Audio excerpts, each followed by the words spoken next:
కమిటీకి సంబంధించి బోండా ఉమా సంచలన వ్యాఖ్యలు చేశారు.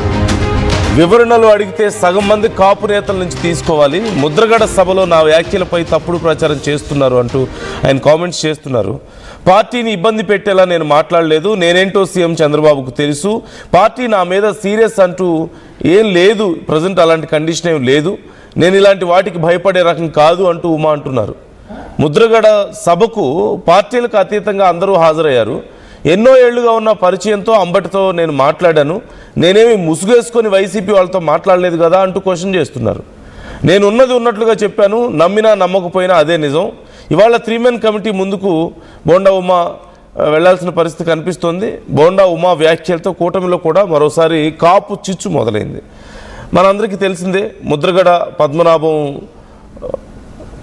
వెళ్ళిపోయిన తర్వాత ఒక సభలో ఏర్పాటు చేసినటువంటి సభలో అక్కడ అదిగో మీకు ఆ విజువల్ కనిపిస్తోంది కదా, బోండా ఉమా అంబటి రాంబాబు చాలా ఆప్యాయంగా మాట్లాడుకోవడం, ఆయన పక్కన కూర్చోవడం, అట్ ది సేమ్ టైం అదే సభలో బోండా ఉమా చేసినటువంటి వ్యాఖ్యలు కాపులకి జరగాల్సినటువంటి న్యాయం గురించి, ఇవన్నీ కూడా టీడీపీ చాలా సీరియస్గా తీసుకుంది. ఇప్పుడు ఒక 3 మెన్ కమిటీని వేయడాన్ని కూడా మనం చూస్తున్నాం. మంత్రి నిమ్మల రామానాయుడు, ఏపీ టీడీపీ అధ్యక్షుడు పల్లా శ్రీనివాసరావుకు ఈ అప్పగించారు ఈ బాధ్యతని, మీరే చూసుకోండి నాకు అని చెప్పారంటూ తెలుస్తుంది. ఒక 3 మెన్ కమిటీని వేశారు. అయితే ఇప్పుడు ఈ 3 మెన్ కమిటీకి సంబంధించి కూడా బోండా ఉమా చాలా సీరియస్గా రెస్పాండ్ అయినట్లుగా తెలుస్తుంది. అలా అనుకుంటే చాలామంది కాపు నేతల గురించి మాట్లాడాల్సి వస్తుంది, వాళ్ళ విషయాలు కూడా మాట్లాడాలి. నేనేమి తప్పు చేయలేదు, అదొక కామన్ గ్రౌండ్ లాంటిది, అందులోనూ ఒక సంస్మరణ సభ అక్కడ వెళ్ళింది. మరి అలాంటి సభలో నేను నార్మల్గా వేరే నాయకులు కనపడితే మాట్లాడడంలో తప్పే ఉంది అని చెప్పి మాట్లాడారు. ఈవెన్ ఈ విషయానికి సంబంధించి అంబటి కూడా చాలా డిఫరెంట్గా రియాక్ట్ అవ్వడం మనం చూస్తున్నాం. సో డీటెయిల్స్ తెలుసుకుందాం. కృష్ణమోహన్ జాయిన్ అవుతున్నారు, ఏపీ ఇన్పుట్ ఎడిటర్. కృష్ణమోహన్, ఇప్పుడు బోండా ఉమా మీద ఈ 3 మెన్ కమిటీ వేశారు అంటున్నారు, మరి ఇప్పుడు వాళ్ళు ఏం అడుగుతారు? What kind of explanation? వాళ్ళు అసలు ఏం ఎక్స్పెక్ట్ చేస్తున్నారు? బోండా ఉమా ఏమో కొంత సీరియస్ అవుతున్నట్లుగా కనపడుతుంది. అండ్ అంటే చాలా లాయల్గా ఉంటూ వస్తున్నారు కదా పార్టీకి. సడన్గా ఈ ఒక్క చిన్న ఇన్సిడెంట్ వల్ల పార్టీకి కొంత ఆయన దూరం జరిగే పరిస్థితులు కానీ, లేదంటే ఒక రకంగా ఏదో కొంత దూరం పెడుతున్నట్లుగా కానీ కొంతమందికి అనిపిస్తుంది. How can we understand this situation? ఈ విషయంలో ఇప్పుడు ఈరోజు మధ్యాహ్నం 3 మెన్ కమిటీ ముందు హాజరవుతారు. ఆయన పల్లా శ్రీనివాసు నిమ్మల ముందు, మంత్రి నిమ్మల ముందు హాజరయ్యే పరిస్థితి కనపడుతుంది. మధ్యాహ్నం ఆయన హాజరు కావాలని చెప్పారు. అయితే నిన్న ఇదే విషయం మీద బాగా వివరణ చేశారు. వివరణ అడిగితే దాదాపుగా సగం మంది కాపు నేతల నుంచి తీసుకోవాల్సిన పరిస్థితి ఉంది. అది కూడా టీడీపీ నుంచి ఎవరైతే కాపు నేతలు ఉన్నారో చాలా మంది కాపు నేతలు తీసుకోవచ్చు. ముద్రగడ సభలో నా వ్యాఖ్యల మీద తప్పుడు ప్రచారం చేస్తున్నారు. పార్టీని ఇబ్బంది పెట్టాలని నేను ఎక్కడ కూడా వ్యాఖ్యానం చేయలేదు. నేనేంటో చంద్రబాబు తెలుసు, పార్టీకి ఎంత జాయిగా ఉంటానో నాయకుడి గురించి నాకు తెలుసు, నా గురించి నాయకుడికి కూడా తెలుసు అంటూ, అంతేగాని పార్టీ నన్ను ఏదో తెలియజేయండి మీద ప్రచారం చేస్తున్నారు. అదంతా ఏమీ లేదు. కానీ నేను అలాంటి వారికి కూడా భయపడే రకం కూడా కాదు అని చాలా క్లియర్గా చెప్పి ప్రయత్నం చేశారు. ముద్రగడ సభకు పార్టీలకు అతీతంగా అందరూ హాజరయ్యాం. అక్కడ ఎన్నో ఏళ్ళుగా ఉన్న పరిచయంతో వారితో మాట్లాడాను. అటెండ్ చేసి నేనేమీ ఆయనతో కూర్చొని తిరగలేదు. చాలా వరకు కూడా చాలా మందితో మాట్లాడుతూ ఉంటాం, మిగతా ప్రాంతాలు కూడా మాట్లాడుతూ ఉంటాం. మిగతా నాయకులు కూడా వచ్చినప్పుడు కూడా మాట్లాడుకుని నేనేమి ముసుగు చేసుకుని వైసీపీ వాళ్ళతో మాట్లాడలేదు. నేరుగా ఉన్నట్టుగానే మాట్లాడాను. కానీ అంబటికి వచ్చాడు కాబట్టి అక్కడ మాట్లాడే ప్రయత్నం చేశాం. ఉన్నట్టుగా నేను చెప్పాను. చెప్పినా అంటే ఇప్పుడు నేను చెప్పేది నిజంగా నమ్మకపోయినా నేను మాట్లాడేది నిజం. ఈ 3 మెన్ కమిటీ ముందు కూడా నేను ఇదే మాట్లాడబోతున్నాను అనేది చాలా క్లియర్గా కుండలిపాను. అంటే ఆయన వ్యాఖ్యల్లో అదే మన డాక్టర్ రాజా వాళ్ళ సభకు పోయినప్పుడు జ్యోతుల నెహ్రూ పాల్గొన్నారు. తర్వాత మరోవైపు రాధా పాల్గొన్నారు. చాలా మంది నాయకులు అక్కడ పాల్గొన్నప్పుడు మరి వాళ్ళని కూడా వివరణ పిలిచి అడుగుతారా అనే అంశాన్ని కూడా ఆయన లేవనెత్తారు. సో ఇప్పుడు అఫీషియల్ గా మీడియా ముందు మాత్రం ఆయన క్లియర్గా అవును, అందుకే ఆయన మాట్లాడింది అంటే సగం మంది కాపు నేతల గురించి వివరణ తీసుకోవాల్సిన పరిస్థితి ఉంటుంది అనేది ఆయన గట్టిగా మాట్లాడి సభ జరిగింది. ముద్రగడకి సంబంధించిన అవమానం ముద్రగడ సభకి హాజరయ్యాను. అది వేరే ఒక శాస్త్రి రాము అనే వ్యక్తి మాట్లాడారు. తద్వారా జరిగే అంశాలను మనం అప్పటికప్పుడు తీసుకోవాలనుకుంటున్నాం. దాని ద్వారా తీసుకునే ప్రయత్నం చేసినట్టు అక్కడికి వచ్చిన నాయకులతో ఒకరినొకరు పలకరించుకోవడం కామన్ గా జరిగే అంశమే. దాన్ని ఉద్యోగపూర్వకంగా నా మీద ప్రయత్నం అయితే కొంతమంది చేస్తున్నారు అనేది ఆయన క్లియర్ గా చెప్తున్నా మాట. అయితే ఈ అంశం మీద ఈ రోజు వివరణ ఇచ్చిన తర్వాత అక్కడ ఏం జరుగుతుంది అనే అంశం మీద ఆలోచన ఉంది. బట్ పల్లా శ్రీనివాస్ ఆల్రెడీ ఇప్పటికీ బండవమ్మతో కూడా మాట్లాడారు. అంటే కొంత మీరు గతంలో కూడా మంత్రులు బయట పార్టీ నుంచి వచ్చిన మంత్రులు ఇతర అంశాల గురించి మీరు ఎందుకు ఎక్కువ మాట్లాడుతున్నారు అనేది, అంటే పార్టీకి కొంత ఇబ్బంది కలిగేలా బోండా వ్యాఖ్యలు ఉన్నాయని పార్టీ భావిస్తుంది. సో దాన్ని మాట్లాడటానికి కొంత ఒక వేదిక ఉంటుంది. లేదు కొన్ని పర్సనల్ గా మాట్లాడాలని అనుకుంటే కొన్ని వేదికల ద్వారా ఏది మాట్లాడకూడదు, మన నియంత్రణ ఉండాలి అనేది చంద్రబాబు క్లియర్ గా చెప్తున్న పరిస్థితి.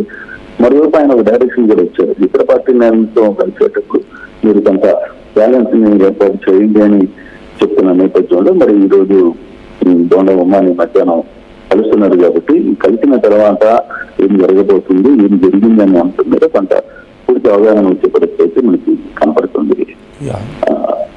రైట్ చూద్దాం Krishnamohan. Thanks for the details. మొత్తం మీద ఇప్పుడు బోండా ఉమా చేసిన కామెంట్స్ లేదంటే ఆ సభలో అక్కడ అంబటితో ఉన్నటువంటి తీరు ఇవన్నీ కూడా చాలా ఆగ్రహం తెప్పించాయి.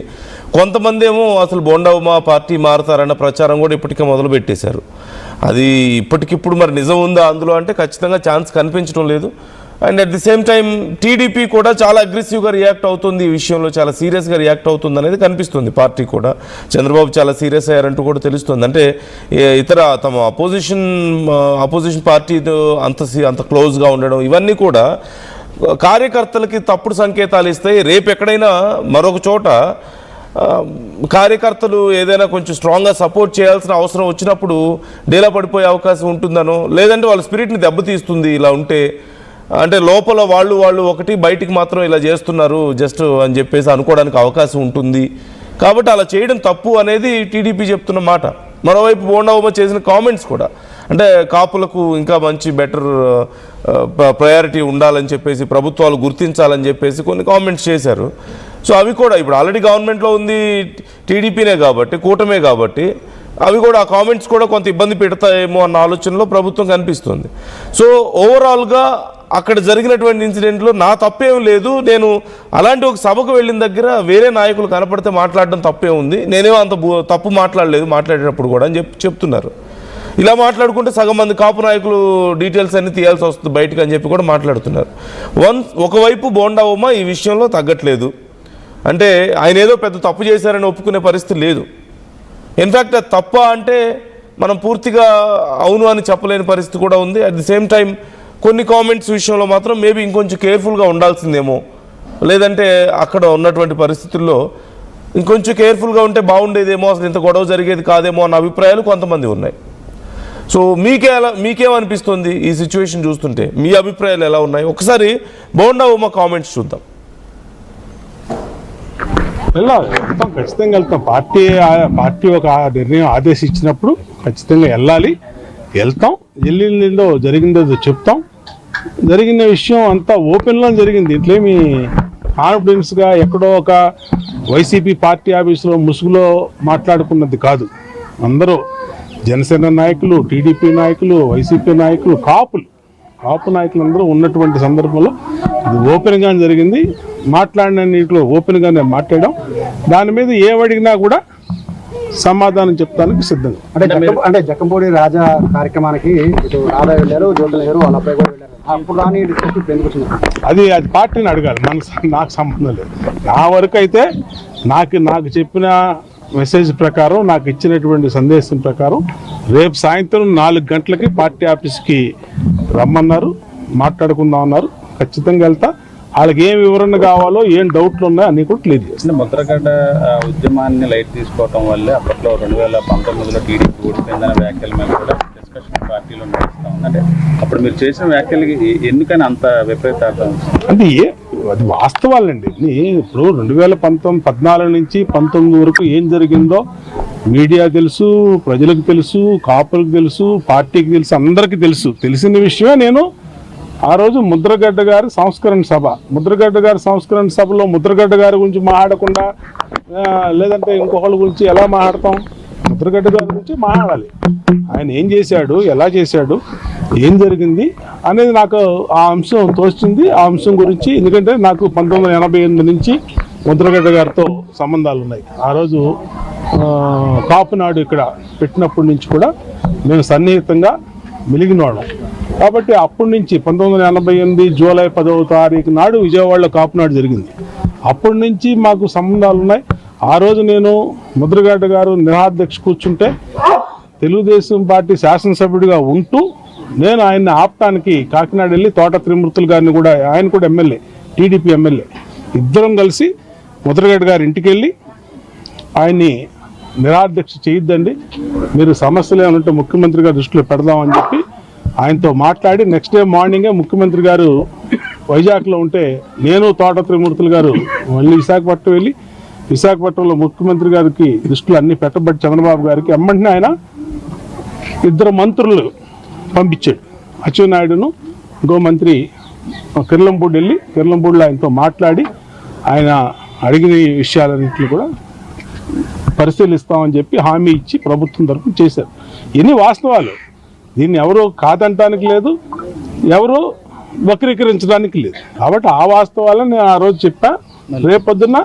రేపు సాయంత్రం ఏదైతే పార్టీ అధ్యక్షుడు లేదంటే ఎవరైతే మంత్రి నిమ్మల రామానాయుడు గారు ఎవరైతే ఉన్నారో వాళ్ళకు కూడా అదే చెప్తాం. ఎందుకు ఏముంటాయి దీంట్లో, ఉన్న విషయాలు చెప్తాం, ఉన్న విషయాలే మళ్ళీ ఆ రోజు మాట్లాడింది చెప్తాం, లేని విషయాలు ఏవి చెప్పాలి. అంటే ఇప్పటి వరకు లేదు పెద్ద ఎత్తున ట్రోలింగ్ జరుగుతుంది. అంటే ఏ నాయకుల మీద జరిగిన ట్రోలింగ్ నుంచి విపరీతంగా బోండమ్మ గారు చెప్తారు. దీని వెనకాల చాలా శక్తులు పనిచేస్తూ ఉంటాయి.